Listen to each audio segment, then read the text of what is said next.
को सील किया जाएगा, ये बड़ी जानकारी सामने आ चुकी है। जिला प्रशासन आज इस पर कार्रवाई करने जा रहा है। शंभू गर्ल्स हॉस्टल को सील करने का आदेश जारी हो चुका है और इसके तहत अब देखिए कार्रवाई शुरू की जाएगी। शंभू गर्ल्स हॉस्टल को सील करने का काम होगा।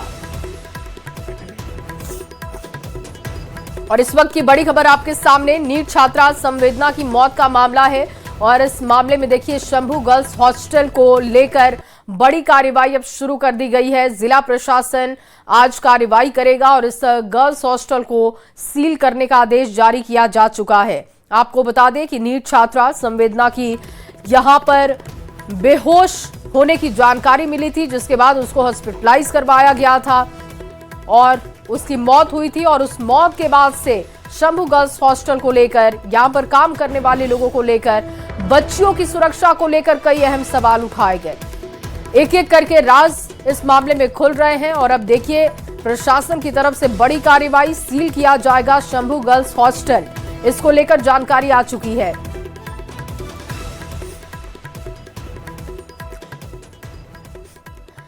जहानाबाद की नीट छात्रा संवेदना की मौत मामले की जांच जारी है। सीबीआई को जांच सौंपी जा चुकी है, लेकिन इस मुद्दे पर अब खुलकर सियासत भी होने लगी है।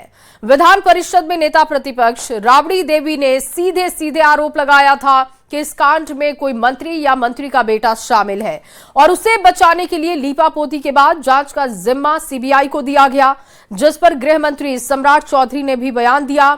राबड़ी देवी को चुनौती दी है कि अगर राबड़ी देवी के पास सबूत है तो वो इसको पेश करें और सबूत वो सामने रखेंगी तो 24 घंटे के भीतर उस पर कार्रवाई की जाएगी और सिर्फ राजनीति के लिए आपको ऐसे बयान नहीं देने हैं। लीपापोती करके तब सीबीआई का दिया जाता है। लीपापोती करके बचाने का काम सरकार के आदमी है। सरकार का कोई मंत्री का बेटा होगा, चाहे मंत्री कोई होगा, सरकार का आदमी है, पब्लिक कोई नहीं है। इसीलिए चुप्पी अपना साधे हुए हैं। लीपापोती करके सीबीआई का दिया। राबड़ी देवी जी बिहार की मुख्यमंत्री रही है, उनसे ये उम्मीद नहीं था। और चिंता का विषय है कि यदि नीट छात्रा में कोई एविडेंस पता है तो आप बता क्यों नहीं रही है?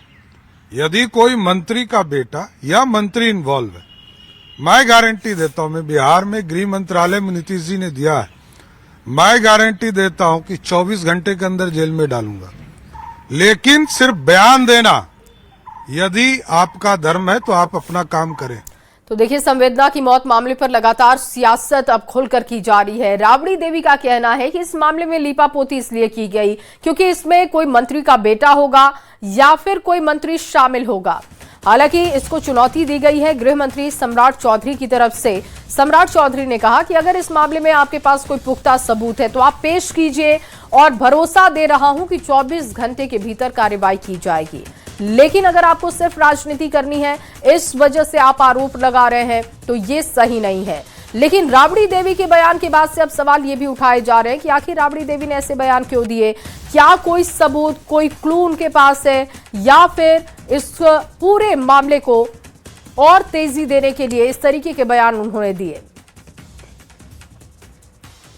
तो पटना में नीट छात्रा संवेदना की मौत के बाद न्यूज 18 ने बिहार के तमाम गर्ल्स हॉस्टल में छात्राओं की सुरक्षा को लेकर एक बड़ी मुहिम चलाई थी, जिसका असर ये हुआ कि अब गृह मंत्री सम्राट चौधरी ने राज्य के तमाम गर्ल्स हॉस्टल में छात्राओं की सुरक्षा पुख्ता करने के साथ साथ हॉस्टल संचालकों के लिए गाइडलाइन जारी कर दी है। नए नियम और गाइडलाइन जारी होने के बाद पुलिस प्रशासन भी एक्टिव है और तमाम शहरों में गर्ल्स हॉस्टल में सुरक्षा व्यवस्थाओं की पड़ताल हो रही है। दिखाते हैं आपको ये रिपोर्ट। न्यूज 18 की मुहिम का बड़ा असर।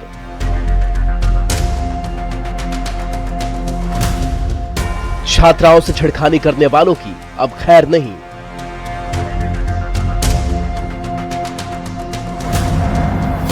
गर्ल्स हॉस्टल की सुरक्षा को लेकर बड़ा आदेश।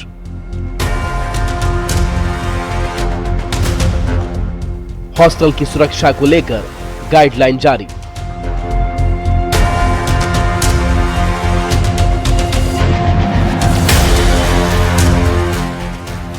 पटना में नीट छात्रा संवेदना की मौत के बाद न्यूज 18 बिहार झारखंड ने गर्ल्स हॉस्टल में छात्राओं की सुरक्षा को लेकर बड़ी मुहिम चलाई थी, जिसका बड़ा असर हुआ है। बिहार सरकार के आदेश के बाद एक तरफ जहां शंभू गर्ल्स हॉस्टल को सील कर दिया गया है, साथ ही सरकार ने गर्ल्स हॉस्टल में रहने वाली छात्राओं की सुरक्षा के साथ साथ हॉस्टल संचालकों को लेकर बड़ा फैसला लिया है, जिसके तहत सभी हॉस्टल के लिए रजिस्ट्रेशन जरूरी है। हॉस्टल स्टाफ का पुलिस सत्यापन अनिवार्य है। हॉस्टल में सीसीटीवी से निगरानी जरूरी है। विजिटर्स डायरी का नियमित रूप से मेंटेनेंस भी करना होगा। दरवाजे ताले को मजबूत रखना होगा। हॉस्टल की दीवारों पर एसएचओ का नंबर होना चाहिए।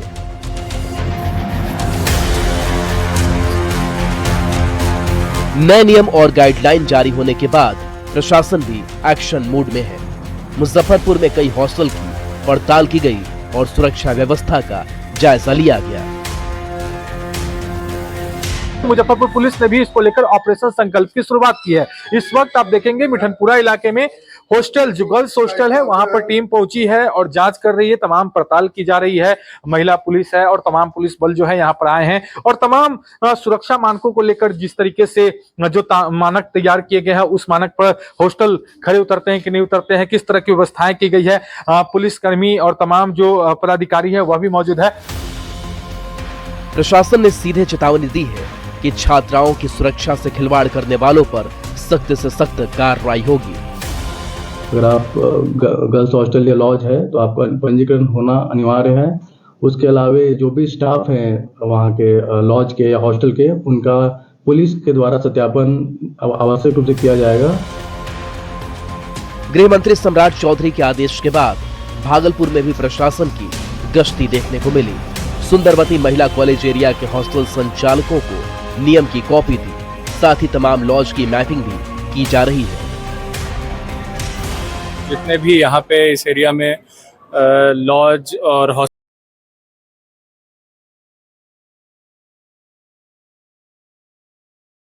की एक लिस्ट बनाए और उनको ये बताएं कि क्या जरूरी चीजें हैं जो उनको ध्यान में रखनी है। साथ में थाने के लिए भी कुछ निर्देश दिए गए हैं कि थाने को क्या ध्यान में रखना है। तो ये सब सुनिश्चित करने के लिए पहले हम यहाँ पे एक मैपिंग कर रहे हैं।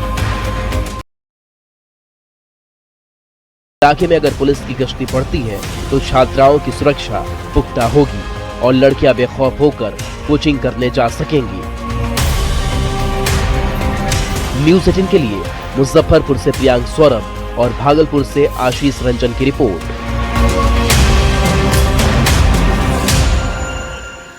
और चलिए आगे बढ़ते हुए अब आपके सामने बड़ी खबर नालंदा से रखते हैं, जहां राजगीर थाना क्षेत्र के दिगंबर धर्मशाला से 4 लोगों की संदिग्ध हालत में शव बरामद होने की खबर।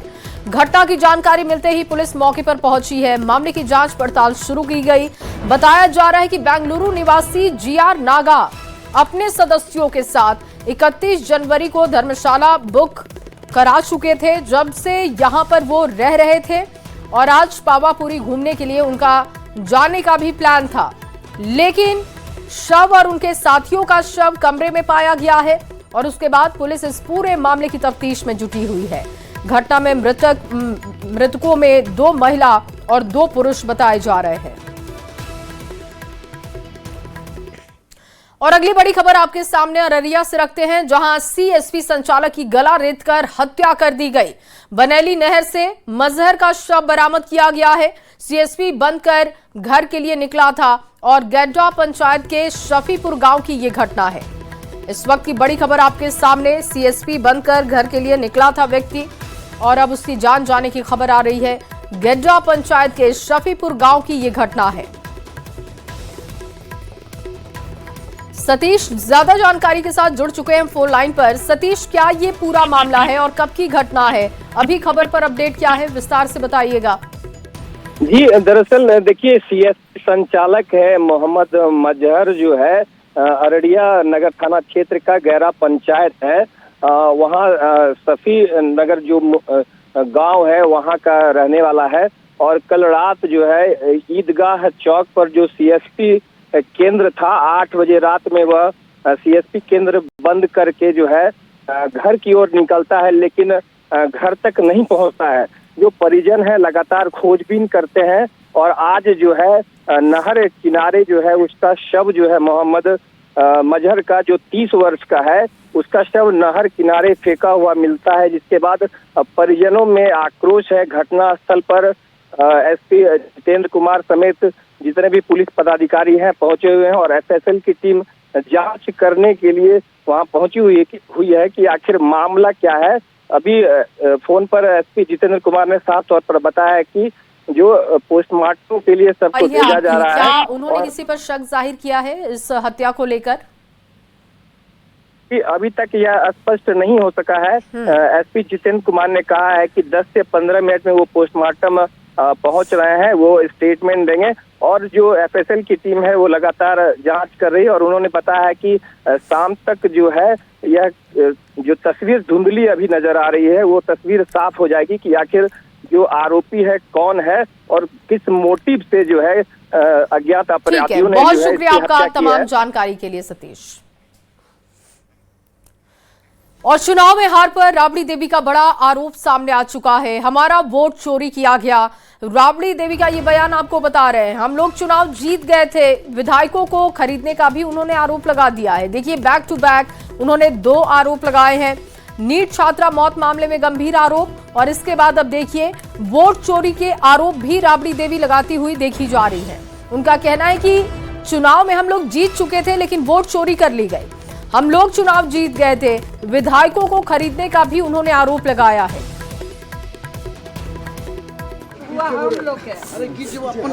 हम लोग का जीत हुआ है, चोरी से सरकार बनाया है और चोरी से जीता है। वोट चोरी किया हम लोग हम लोग का 1 करोड़ 90 लाख वोट हमको मिला, हम सब पार्टी के मिला समझा ना, उनको का मिला 2 महीने वोट मिला। तो चोरी हुआ हम लोग का।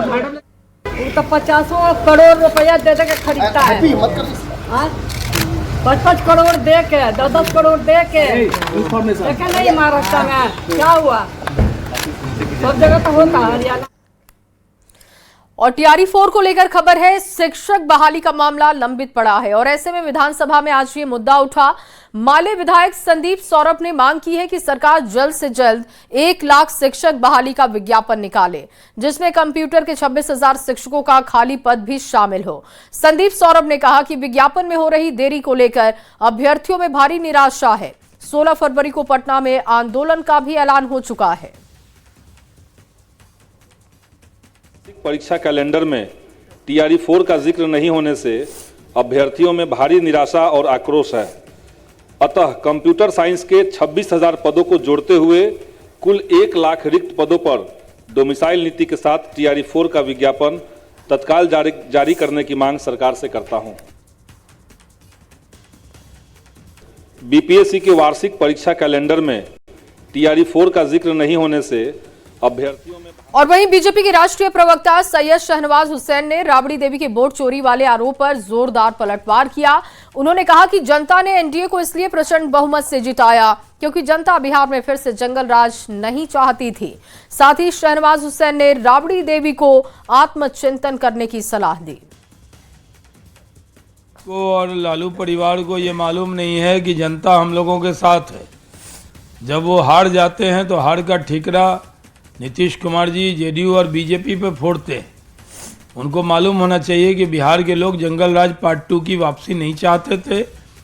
जब ज़्यादा राजद के लोग डंडा लेकर घूमने लगे और जातिवाद का उन्माद फैलाने लगे तो जनता ने एक तरफा वोट दिया है राजद को रोकने के लिए, क्योंकि बिहार की जनता तरक्की चाहती है, विकास चाहती है, डेवलपमेंट चाहती है, तरक्की चाहती है। वो जंगल राज की वापसी नहीं चाहती थी। हम जीते हैं, उसको स्वीकार करना चाहिए, आत्मचिंतन करना चाहिए कि पार्टी और परिवार में इतनी फूट क्यों हो गई। वहीं विधानसभा के बजट सत्र के चौथे दिन एक बड़ा हादसा होते होते टल गया है। सुबह जब कई विधायक विधानसभा परिसर में प्रवेश कर रहे थे, उसी दौरान भवन की छत का एक हिस्सा अचानक टूटकर नीचे गिरता है। गनीमत रही कि उस वक्त वहां मौजूद कोई भी विधायक या कर्मचारी मलबे की चपेट में नहीं आया। बता दें कि बजट सत्र से पहले विधानसभा भवन का रेनोवेशन किया गया था और इसके लिए लाखों रुपए खर्च हुए थे। बावजूद इसके छत का हिस्सा टूटकर गिरा है, जिसको लेकर सवाल भी उठ रहे हैं। ये तस्वीर आप देख रहे हैं। बाल बाल बचे हैं कई विधायक।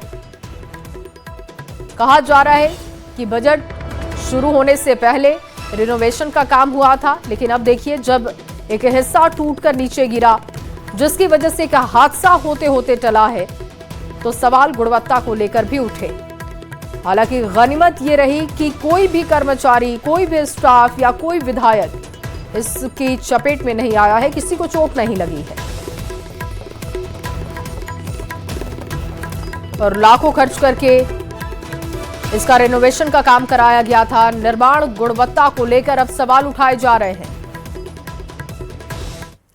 और अगली बड़ी खबर पटना से, जहां फुलवारीशरीफ थाना क्षेत्र में अपराधियों ने एक युवक की गोली मारकर हत्या कर दी है। देखिए, मृतक की पहचान सुनील के रूप में की गई है। बताया जा रहा है कि सुनील 15 दिन पहले ही बेऊर जेल से छूटकर बाहर आया था और घटना के बाद इलाके में अफरा तफरी का माहौल बन गया। सूचना मिलते ही फुलवारीशरीफ थाना पुलिस मौके पर पहुंची है। शव को कब्जे में लेकर एफएसएल की टीम को बुला लिया गया है और उसके बाद पोस्टमार्टम के लिए भेजा जाएगा।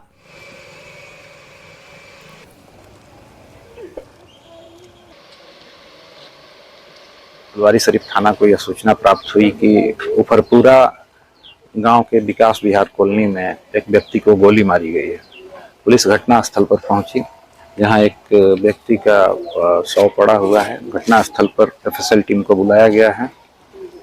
यह व्यक्ति इसका नाम है सुनील कुमार, पिता मोहन यादव, ग्राम समनपुरा नौबतपुर का रहने वाला है। यह व्यक्ति अभी हाल ही में 25-30 दिन पहले जेल से निकले थे। आज से 3-4 महीना पहले झगड़ा हुआ था। किससे हुआ था? फाइटर नाम का लड़का था, उससे साल भर पहले झगड़ा हुआ था। 4 महीना नहीं पहले, साल भर पहले हुआ था। 2-3 महीना पहले प्रशासन के साथ मिल के ले जाके बहुत मार मारा था। इजा मार के फिर प्रशासन को दे दिया था। और बाद वहां से जेल से ही छूट के आए हैं। और बाद मर्डर हो गया। तो 15 दिन पहले जेल से बाहर आया था। विकास विहार कॉलोनी के पास शव बरामद किया गया। और आगे बढ़ते हुए एक और बड़ी खबर अब आपके सामने रखने जा रहे हैं। देखिए, शिक्षा मंत्री का बड़ा बयान सामने आ चुका है। शिक्षा मंत्री सुनील कुमार का बयान सामने आया है। शिक्षा विभाग के तैयार किए गए रोस्टर, सामान्य प्रशासन को ये रोस्टर भेजा गया। आंदोलन की नौबत नहीं आएगी। करीब 30,000 होगी बहाली। फाइनल आंकड़ा समीक्षा के बाद नियुक्तियों का अंत यही नहीं होगा और आगे भी नियुक्ति जारी रहेगी। सुनील कुमार का ये बयान आपको बता रहे हैं। शिक्षा मंत्री बिहार के हैं और एक बड़ा दावा उन्होंने TRE-4 को लेकर किया, क्योंकि TRE-4 को लेकर आंदोलन की चेतावनी दी गई थी। पूरा बयान आपको शिक्षा मंत्री का सुनवाते हैं। TRE-4 को लेकर आंदोलन करने वाले हैं, उसकी कोई आवश्यकता नहीं है, इसलिए कि हमने तो कहा ना कि परसों ही हम लोगों ने अपना काम करके पूरा कर दिया। लेकिन जब काम आपने पूरा कर दिया, मसौदा भेज दिया उससे क्लियरेंस के बाद, तो उसमें सक्षम विभाग उसकी छानबीन करता है, उसकी समीक्षा करता है। उसको 4 दिन लग सकते हैं। उसके बाद चरणबद्ध तरीके से अन्य पदों का, जो आपने म्यूजिक टीचर की बात की, लाइब्रेरियन की बात की और फिजिकल टीचर की बात हो रही है, तो पहले जो सब्जेक्ट्स में कमी है उसको हम लोग पूरा करना चाहते हैं, ताकि बच्चों का जो पढ़ाई है वो प्रभावित नहीं हो। और ये अंत नहीं है नियुक्तियों का। रवि एस नारायण ज्यादा जानकारी के साथ जुड़ चुके हैं। रवि, शिक्षा मंत्री की तरफ से ये बड़ा बयान दिया गया, ये भरोसा दिया गया कि आंदोलन की नौबत नहीं आएगी, तो अब ऐसे में क्या इंतजार किया जाएगा या आंदोलन का जो मूड बन चुका है, जिसकी तारीख तय हो चुकी है, वो किया जाएगा? विधान परिषद की आज जब कार्रवाई शुरू हुई तो ध्यानाकर्षण के समय ये सवाल उठाया गया, ट्रांसफर को लेकर के भी और TRE-4 को लेकर के भी। और शिक्षा मंत्री ने जवाब देते हुए, और वैसे तमाम छात्र जो आंदोलन करने की बात कह रहे थे कि उनका कहना था कि TRE-4 की घोषणा तो की गई है, लेकिन कोई तारीख नहीं बताई जा रही है, अधिसूचना नहीं जारी की जा रही है।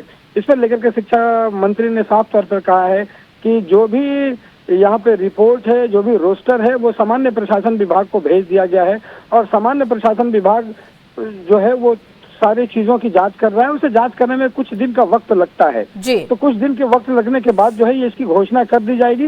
इसके लिए किसी भी ढंग के आंदोलन की जो है वो जरूरत नहीं पड़ेगी और लगभग वैसे विषय जिसपे शिक्षक कम है उनको प्राथमिकता में रखते हुए लगभग 30,000 की वैकेंसी जो है वो जल्द लाई जाएगी। और उन छात्रों को भी उन्होंने कहा कि इसमें आंदोलन करने की जरूरत नहीं है और ये तत्काल जो है इसकी घोषणा होने वाली है। जी बिल्कुल, लेकिन रवि तारीख जैसा कि आप भी बता रहे हैं कि नहीं बताई गई है, तो ऐसे में अब अभ्यर्थी एक कंफ्यूजन की स्थिति में तो है कि आखिर क्या ये सिर्फ भरोसा दिया जा रहा है जो पहले भी दिया गया था, या इस बार सच में हो जाएगा बहाली को लेकर जो बात कही गई।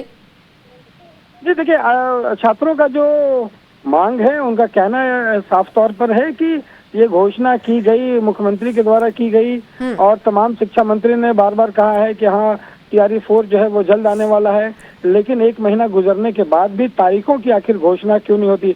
माना जा रहा था कि जब बजट सेशन शुरू होगा उस समय तक जो है तारीख की घोषणा हो जाएगी, लेकिन जब तारीख की घोषणा नहीं हुई उसके बाद छात्र जो है वो आंदोलित हैं और वो आंदोलन करने की तैयारी कर रहे हैं। अब बजट सत्र चल रहा है, इसी में शिक्षा बिल्कुल, और रवि अब देखना होगा कि आंदोलन की जो तैयारी की गई है इस भरोसे के बाद क्या रोकी जाती है। सरकार ने जो भरोसा दिया कि बहाली की जाएगी और आंदोलन की नौबत नहीं आएगी, उस पर अभ्यर्थियों का रिएक्शन क्या होगा वो भी देखना होगा। बहुत शुक्रिया रवि तमाम जानकारी के लिए। और इन्हीं तमाम